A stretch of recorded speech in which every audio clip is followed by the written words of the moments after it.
services. Member for Courtenay-Alberni. Mr. Speaker, first I want to thank my colleague for her speech. And she talked about tax fairness, and I think about my friend Mike, who's working at the mill. He's paying taxes like everybody else, Mr. Speaker. Yet this government still continues to hold up the tax loophole for CEO stock option loopholes. And, I've got concerns, and Mike has concerns. Why would a CEO get a tax deduction of almost 50% when they're having a big win? And this tax deduction, we know, Mr. Speaker, benefits 92% of it goes to the 1%. So this benefits the very wealthy. And when someone has success, they're a winner. We want them to do well, but they need to pay their fair share of taxes. And this government continues to support a tax structure that protects the privileged. This is a step in the right direction, but it's far from what's needed. We need something with more teeth. We need them to follow through with their promises to close the CEO stock option loophole. And I'm asking the member through you, Mr. Speaker, if the government will take the next step and close that CEO stock option loophole so CEOs and the 1% pay their fair share of taxes like everybody else in this country. That's tax fairness, Mr. Speaker. Honourable Parliamentary Secretary. Thank you, Mr. Speaker, and thank my honourable colleague for his question.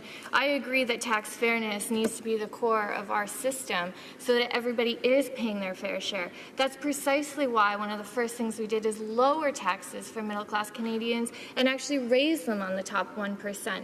In addition, I want to be very clear that this legislation doesn't replace or amend. It actually will work in conjunction with other treaties or programs that Canada signs on to for example, like information sharing. This works in conjunction to strengthen our ability globally to fight aggressive tax evasion, tax avoidance. It also provides us with additional tools in the future that if we feel that the government needs to take additional steps in aggressive tax avoidance and tax planning, that we are equipped to be globally competitive while creating a fair tax system here.